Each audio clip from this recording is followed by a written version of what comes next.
Today we're going to talk about the value of sexuality. Sexuality is a very complex dynamic, and it affects everybody in the room. And so as we come to this today, more of it, I hope that instead of me being prescriptive and giving you some form of the context of a traditional sermon, I hope that you engage yourself in the conversation in your mind. The questions will come, that you'll continue to look at yourself and you'll be aware of what's happening. You don't have to worry about anybody else in the room today, you just need to think about you. That's all you need to do. So the area that we're going to look at today is not something about that we need to respond to. I think what God wants us to do, and everybody in this space today, is not to repress our sexuality, but actually redeem our sexuality. To actually come to a space where we fully understand and feel free in a context of understanding. Now, in the world we live in, freedom has now come into a whole different perspective when it comes to understanding something about sexuality. Now, I want to say I don't really understand everything about sexuality, but I do understand that sexuality is a gift given to us by God, and it is very much the dynamic of His own context of His image. When He responds by that, and I'm using that pronoun He, when I say that, the context that God responds by saying, I made you both men and women, and we are in the room together, and He calls us to understand something about who we are and about sexuality. So here's the thing that I want to move to for those of you who maybe forgot where we are. Back in November, at almost the end of November, I was doing a continued series on the Sermon on the Mount, and now we're back into this part. So we took a time through Advent, focused our attention on the birth of Jesus and the gift that He came to the world to be, and then we could look at we've looked at these last couple of weeks of the prioritization of our life and saying, what are the priorities? I want to bring us back now to this passage that Bill read to us today, and it has to do with the second contrast. Jesus has 6 contrasts coming, and they're going to come real quick like this. So if you remember, if I would just cue you for a moment, the thing that we talked about that would help us to understand this was he started talking to us about anger. He said everybody has had issues with anger, and he said maybe when people were coming to this, say, oh, I've never murdered anyone, and then Jesus turns and says, but you murdered in your heart. And so he takes it to a place of saying, well, you've never murdered somebody, but you did it in your heart. And he goes deeper inside. And then he says, anger has such a powerful hold on so many, where we end up in smoldering bitterness, and we end up with resentment in that context. I still got a little bit of ringing on here, but there we go. We're good? And so that slandering, that resentment moves into slander. And the word in the Bible is the word racha, which sounds like that. It sounds like you're spitting something up in your throat. It is worthless. So racha, it's worthless. It's being contempt. And so when we go down that sliding scale, we move to finally a place where we have condemnation. And that is in the text, he says, you never call anybody a fool. It's you're condemning someone. It's the worst that you could do. It's like saying to someone you wish they're the worst of the worst. And it's that downward slide that we come to that Jesus is going to talk to. I want you to get that in the framework, because Jesus is now going to go into 5 more things. He starts with anger, and then he's going to go to sexuality, and in this whole sexuality, he's going to talk to us about lust. And then he's going to move into divorce, because if you're angry and you move into lust and you're going to move into divorce, you're not going to keep your oaths. Your life's going to become repulsive in the way you're going to treat other people, and you will treat people, and you will treat almost everybody as an enemy. He's going to run down a track here for us that's really strong, because there are people in the room who are going like, because there could be people in the room like this. There are people in the room who are going like, I've never been irresponsible in my sexual relationships. I've never had sex with somebody outside of the context of my covenant relationships. And there were those who were the Pharisees who, they were very prideful about that. Jesus said, yeah, but I watched how you live your life, and the way women look at men and the way men look at women and what they want to do to that other person. He says, like, you're doing sexual activity in your mind. You're going somewhere that, so in the room, for those who have, by the way, for those who have made decisions in your life based on passion of some sense, maybe illicitly directed passion, there's forgiveness in the room. There's not one place in a person in the room who go like, well, you can't be forgiven. And here's the thing, Even the darkest person has gone down some lines and saying, but I really struggle, and I don't even identify myself as a sex addict. God goes, well, I can forgive you, and I will forgive you, and I'll restore you, and I'll bring something fresh to you. So even if it's a struggle in your life today, I don't want anyone in the room to feel shame about your sexuality. I don't want anyone in the room to feel like, well, like somehow I didn't meet the purity standard, and so I'm really messed up. Here's the thing, truly in the room, Jesus is looking at all this because like, you're all messed up. We're all messed up. I'm in the messed up camp. You're in the messed up camp? You can start out with that, and that might be a little bit hard for you to say, but it's like, I'm messed up. And here's an interesting part of the day in which we live in. A sex-soaked culture, it's easy for us to say, we're all a little bit messed up. It's not like any of you here have lived in some place where you go like, well, I've never seen anything that's been sexual. The reality is, I think it's an impossibility. And the engagement of our children, so young, being engaged into sexual things, is higher now than ever been in history. The people are just involved so much dynamically in a sex culture. Now let's just go back for a moment to understand something, and I'm just going to use the word value here, and value and understanding sexuality.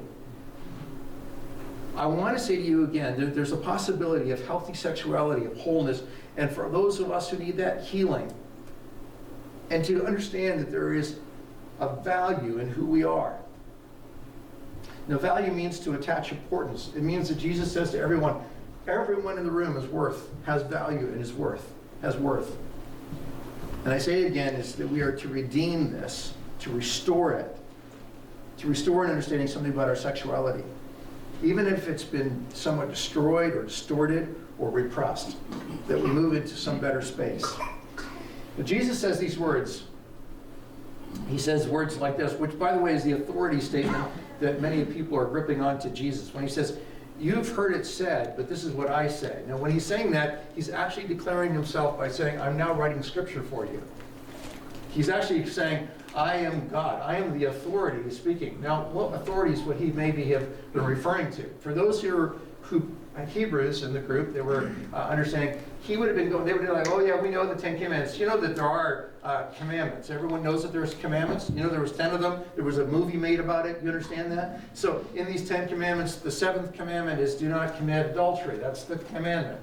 So it says don't have consensual sex with people outside of your relationship in your marriage. That's what it's saying. Secondly, it's saying very clearly in the 10th one, it says, and don't covet your neighbor's wife. Don't lust for the neighbor's wife. So they go like, or anything the neighbor has, their house, their animals, or don't want that stuff. You don't want to possess others. So these two. Now, by the way, when those who were listening were saying, well, we don't have a Hebrew background. So maybe they were from a Greek background, and Aristotle, 400 years before Jesus, had clearly declared that adultery was destroying people's lives.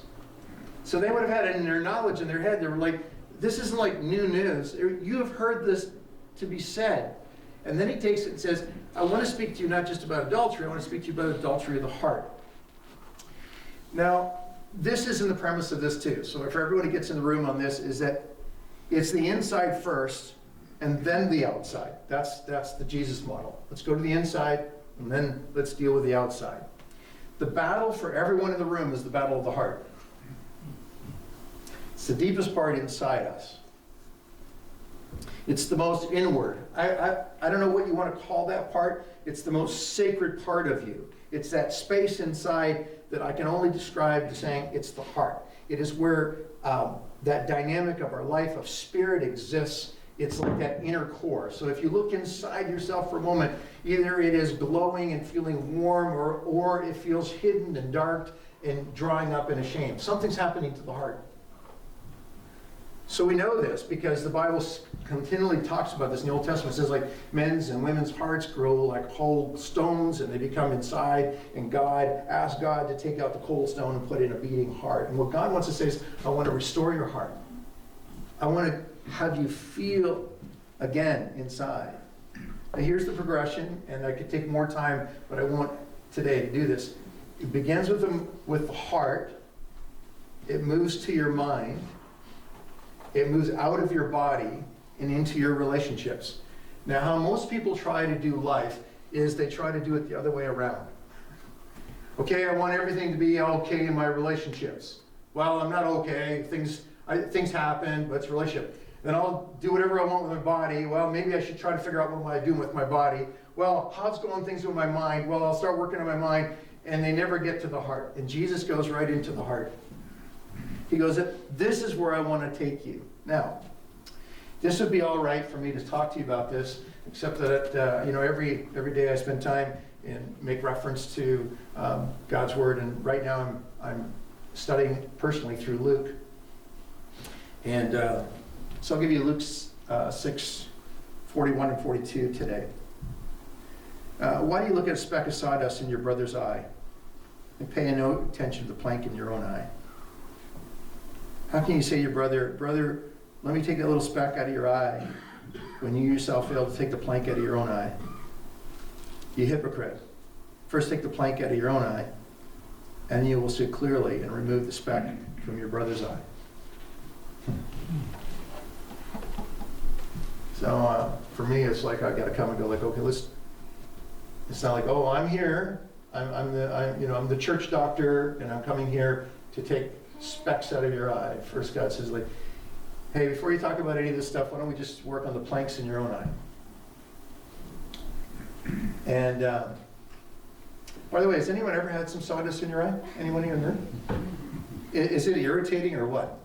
It's irritating. And so Jesus is the master of extremes. So he says, you got a telephone pole hanging out of your eye, and you're out there trying to work on other people. This is what he's telling the Pharisees. They're so focused on trying to do the right thing. They're trying to follow the law.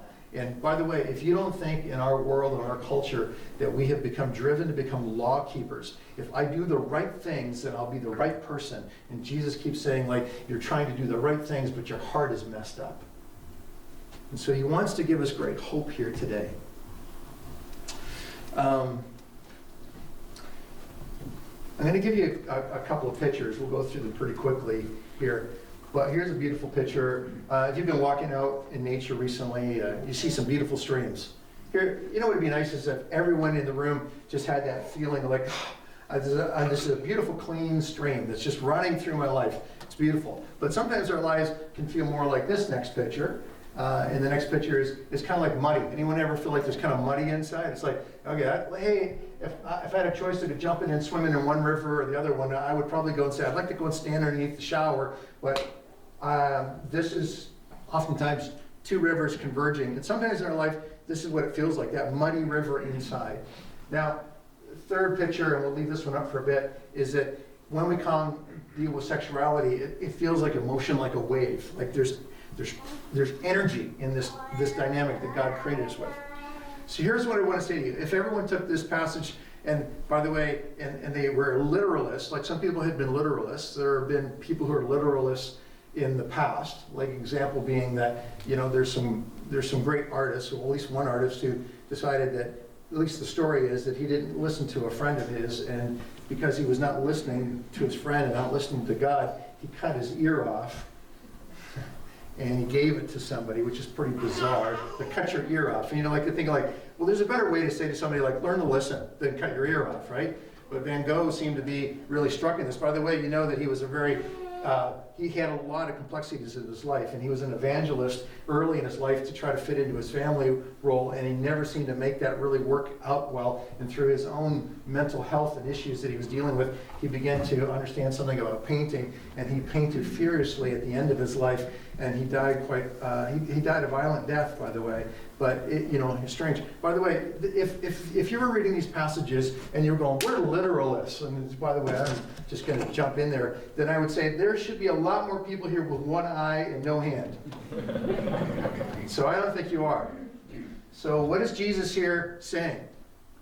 And I like the context. He is saying, reducto ad absurdum, which means it's as absurd that you people who create laws would create a law. The only way to get to heaven is cut your arm off. Jesus said, absurd. This is absurd. Only way to get to heaven is take your eye out. So here, all the women in the room are having problems with lust in your life.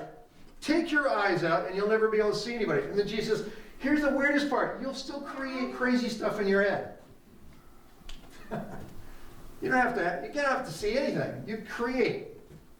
So all the men in the room, he says, well, if you've ever touched inappropriately, cut your arm off. So what happens if you believe this kind of stuff, and Jesus is saying to the absurdity, he's saying, so many of you are there, and there, because there are people who are saying like, well, I've never done anything inappropriately sexually. By the way, I know the world of the Pharisee.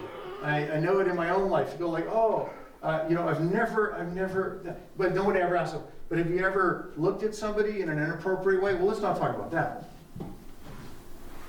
And here's the thing that I've learned in my life of being around those who are dealing with this in their life, both in the context of the reality and some who have really, as friends of mine, who are working through elements of being honest and are going through recovery in their sexuality. Their response very clearly is there's so much that is complex and taken care in our life.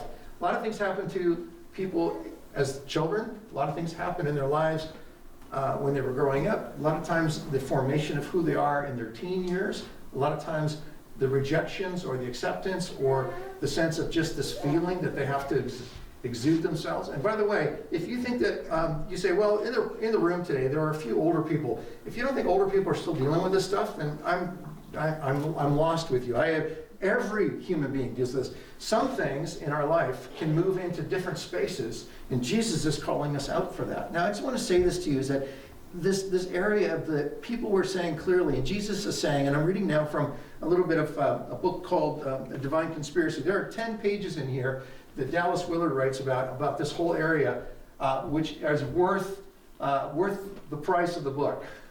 But he's talking about sexuality. He says that Jesus is saying that if you think that the laws can eliminate being wrong, you would, to be consistent, cut off your hand and gouge out your eye.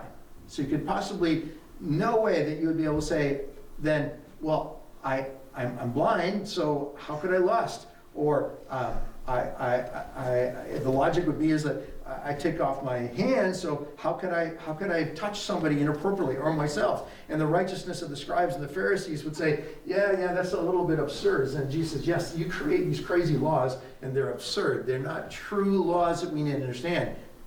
If the law could satisfy, then goodness would be obtained in avoidance of sinning. Now, so many people are in sin management. And I work with people all the time in the area of recovery that we are not into sin management. We're acknowledging the sin and asking God to change the sin nature of our being. Do you understand that? So instead of trying to manage your sin, like I'll sin less this week. Anyone ever thought that? I have. By the way, I'll sin less this week. That's not going to work. What happens is you acknowledge you are a sinner. You acknowledge that this is a messed up part of your character. And you ask God, would you reach down in my heart and transform that in my heart? And you ask God, change my heart. That's what you're asking God to do. Now, the only way you're going to move out of these things is asking God to change that part of your heart. Now, I want to just say this to you, that if we don't do this, then we come into this weird concept that just says, and Jesus goes on, by the way, in Matthew 18, he talks about this. He goes like, he just wants to get really absurd because he knows that people aren't listening. He said, well, some of you then should cut off both your hands, and some of you should cut off both your feet. And the imagery is so crazy. You'd be thinking and saying, why is he saying that? It's because he's saying, this isn't going to transform your life. Having these kind of restrictions, you need to move into a different area of your life. Now, everyone probably knows this from the Old Testament, but from Leviticus 20 and verse 10, there is a statement that talks about adultery. Now, in the Old Testament, if you committed adultery, then the penalty was what? Death. Both men, both women. But men and women. So it's like, there's no one or the other. It's like both, right? So that's the penalty. That sounds like a pretty harsh penalty. John 8. Let me take you to John 8. Jesus is there, and some Pharisees come who are like, going like, we don't have sexual problems. We caught this woman having sex with a guy. Now that's strange enough in the conversation. And they bring her and they throw her at the feet of Jesus and they say, stone her, right? Let's do Old Testament law here. And we know the text that is there, and I know that some of you may contest that in the context of its biblical responsive. I would want to say that historically it continues to be a part of an authentic dynamic of the text in Jesus' response.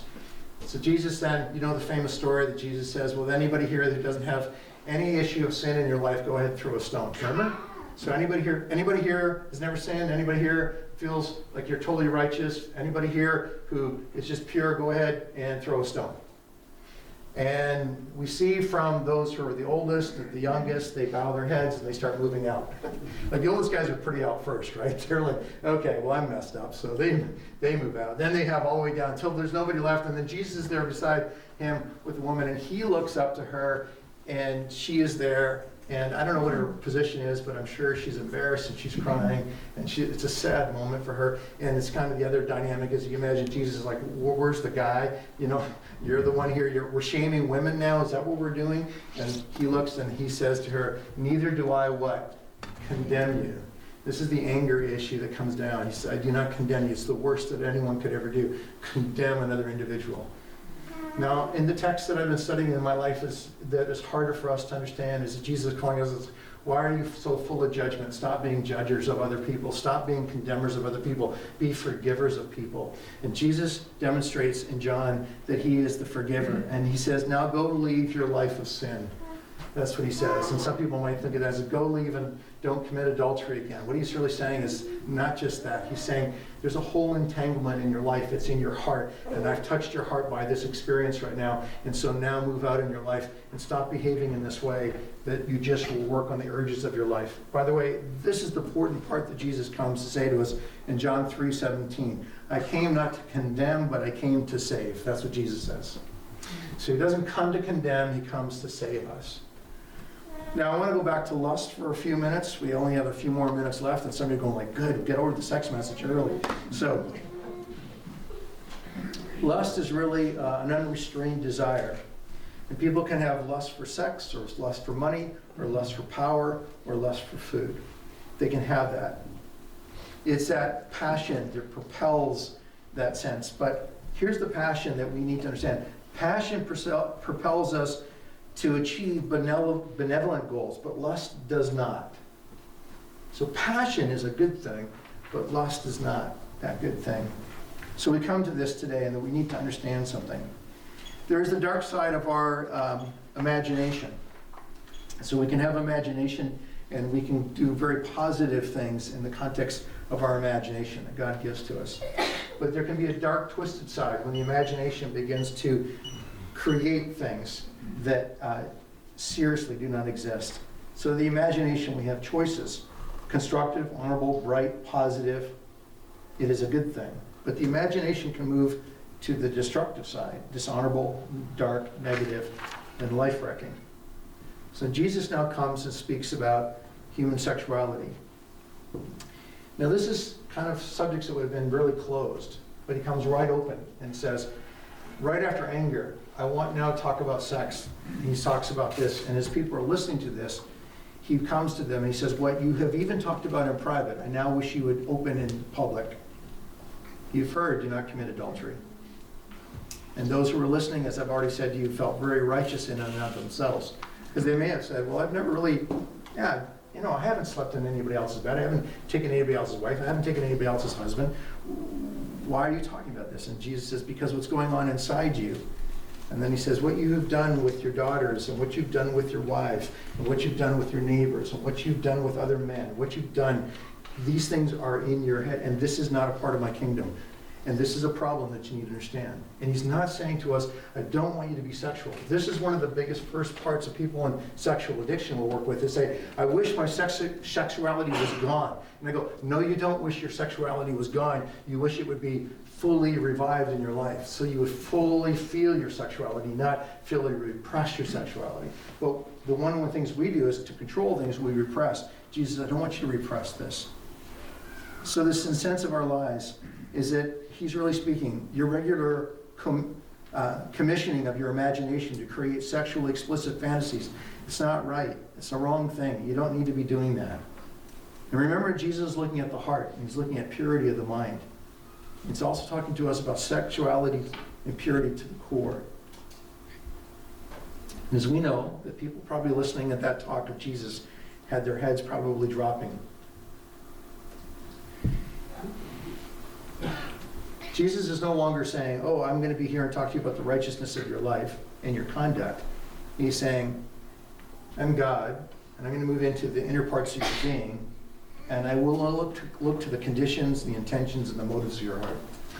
Now, have you ever been with anybody who has had spiritual gifting of discernment? That can be a positive and also potentially a frightening negative thing. If somebody kind of looks into the space of your life and they want to go, I want to be discerning. And you're kind of going, okay. And make you feel uncomfortable because maybe they're going like, I'm going to look into your life. And what Jesus is saying here, he says, I want to look into your life. And when he does, he says this, there's a big problem in your heart. And in your heart, you've truly never been loved.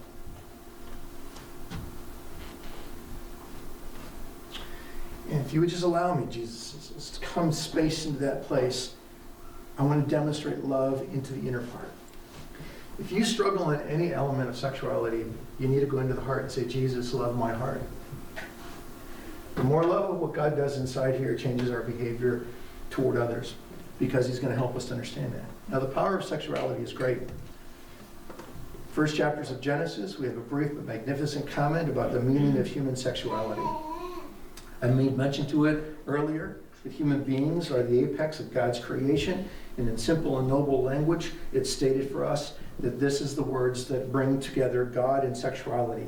So God created man in his own image, the image that God created him, male and female, he created them. So his response by saying is, this is God's doing. He created us. And our sexuality, our maleness, our femaleness is related to the created and in the image of God. Now the power of what God is saying to us here is, I do this because I truly love you. But here's the thing, right from the beginning of the get-go, if anything gets massively distorted in our life, this is one of the areas that gets distorted pretty quickly. So what happens is Jesus is saying there's an issue that's happening for us here, and I want to go to your mind, and he brings us all the way down that anger ladder, and then he says, now I'm going to bring you down in that sexuality ladder so that you'll understand this dynamic. The power of this relationship is the power of love. Now there is the power of sexual attraction. Dr. Archibald Hart said, do not confuse lust with simple attraction or admiration. It's natural for someone to be attractive or admire another person. That is normal. Lust, though, is a strong desire. It is, again, in that 10th commandment, don't covet your neighbor's wife, where admiration or attraction is recognizing what it sees and it limits its desires. It's a response that's different. So this is I'll give you the addiction issue. You may have, from addiction issues, a scale of 1 to 10. I'm going to go 10 as being like, okay, you really have some serious issues. And 1 is like, I got some issues here, and I don't want to make light of any of these things, but what I'm going to tell you is that if you look and you linger and you desire and you fantasize and you lust, both men and women in the room doing this, you can push this issue that it becomes so great that you begin to see other people as an object for your pleasure. So you press into other human beings, and God is always saying, wait, that's not how we need to express to each other. Now Job, if you want to read explicit things about Job, Job says in Job 31, I made a covenant with my eyes. He also says, I made a covenant with my feet, my hands, my heart.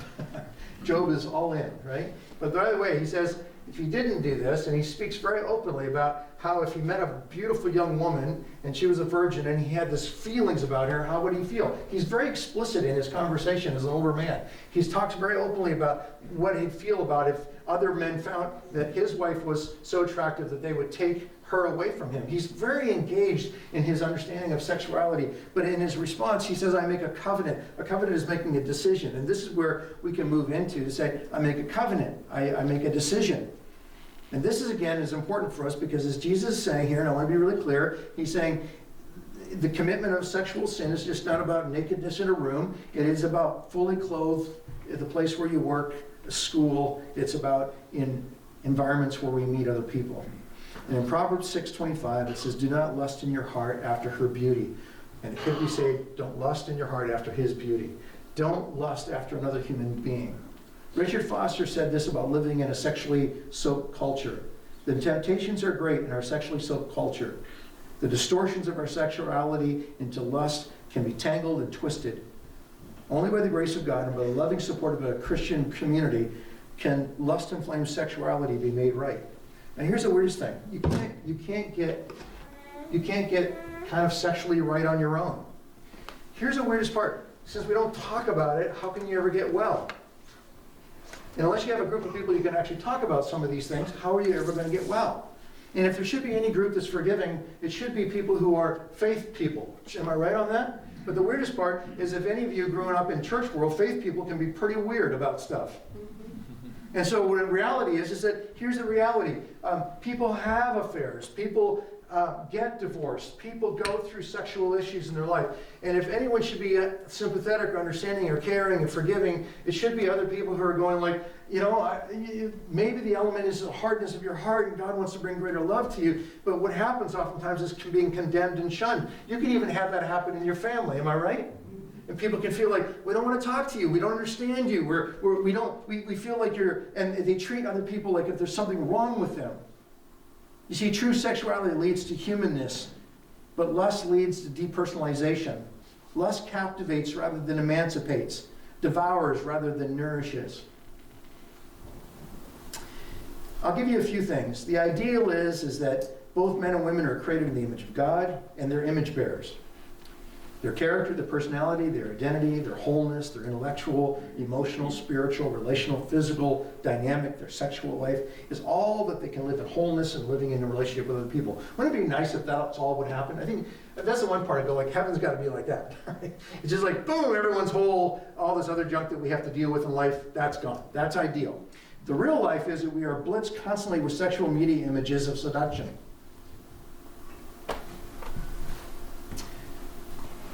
When I was a kid, it was like, my parents were like, careful to go to certain movies. Anyone else have a movie, Mom? Like, what movie are you going to see tonight? And she was always looking up, what movie you're going to go see tonight. You going with your friends tonight? Where are you going? Anybody else have to sneak out of your house to go to a party that maybe you shouldn't have gone to? Okay, confession time.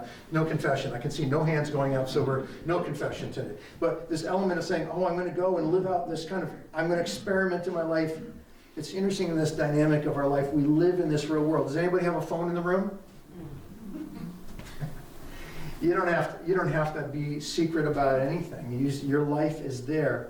We live in a lust-driven world, focusing on physical, sexual side. It captivates, devours our thinking, preoccupations, and fantasies. And it reduces the image bearer of God into an object of sexual gratification. And it moves people down a spiral, perversions, and in pornography, and a variety of other areas of life. The Bible said this, treat older men as your fathers, treat younger men as your brothers, older women as your mothers, younger women as your sisters, with absolute purity. In other words, deal with relationships with each other in purity, Timothy says. And let us purify ourselves from everything that contaminates the body and the spirit, perfecting holiness out of reverence of God.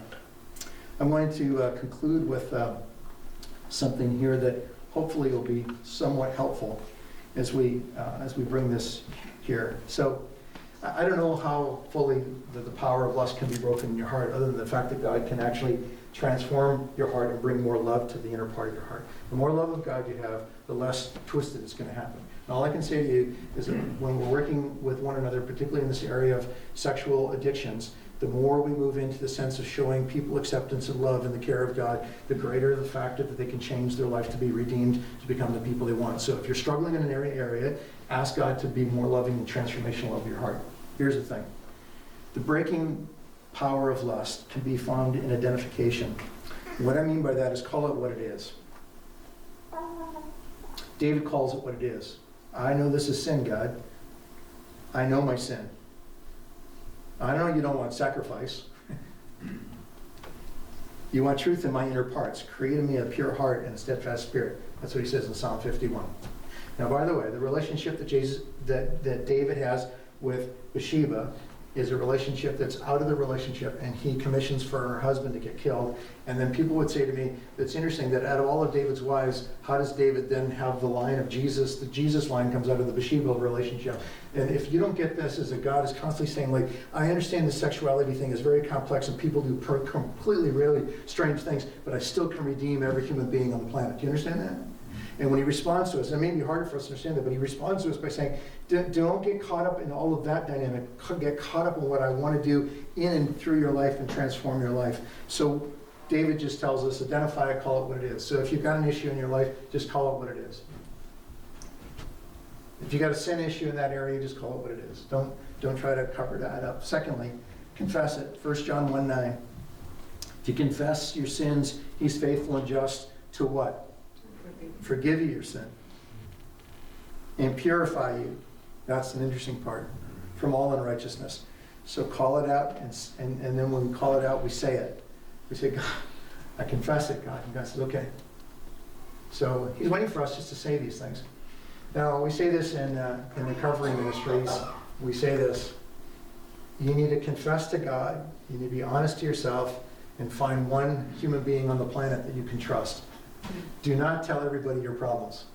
Can I repeat that? Don't tell everyone your problems. So you start advertising to everyone, oh, I got this big issue in my life.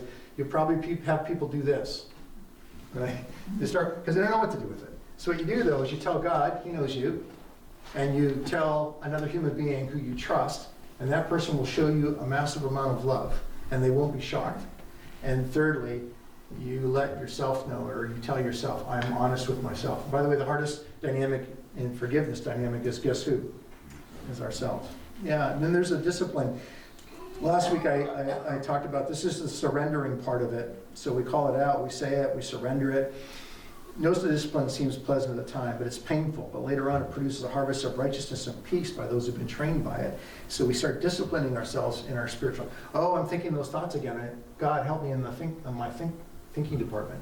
I don't want to find myself like I have been before in multiple relationships with people. God, stop that. I don't want to give me direction. You know, that's where the thing comes in.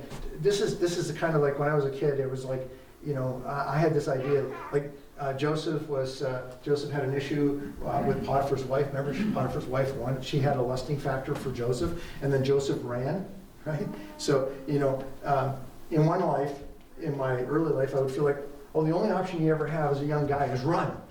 Just run. Just keep running. And run away from women. You know, it's crazy thinking, right?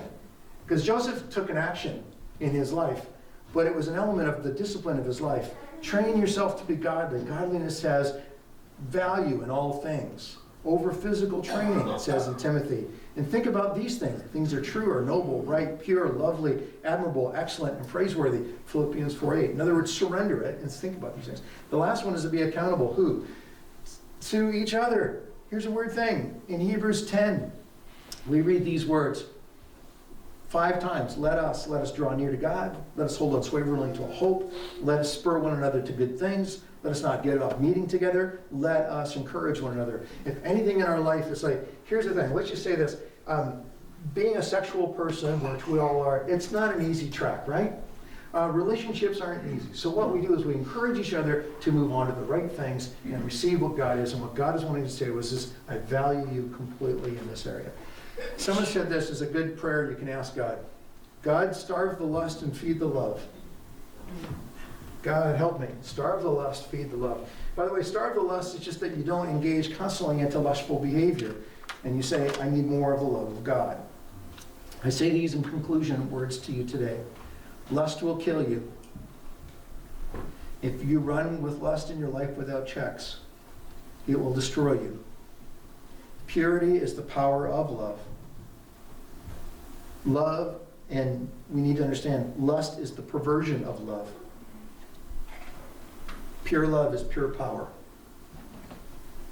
And when God says to us, he says, nobody in the room is like, oh wow, that person's like a super holy person. In fact, you'd probably find out is that, as I remember when I was a young guy and I needed to go to somebody and just be honest, I've told the story before, but I went to a guy named Dr. Roth, who was the first Alliance missionary in China. And I remember him saying to me, as a loving coach, he said, we struggle in our life, all our life. But in our lives, as we continue to come and we see the love of God, God's love can transform us and change us. None of us are like super holy people. Jesus is the Holy One. And he says, I want to transform your heart. God, change me from the inside. He says, I want to transform your mind. I want you to think differently. And I want you to behave differently. And when he calls us through that process, he says, I want you to have relationships differently. And what he says is, I want to take shame and guilt out of the room. And I want to fill it with love.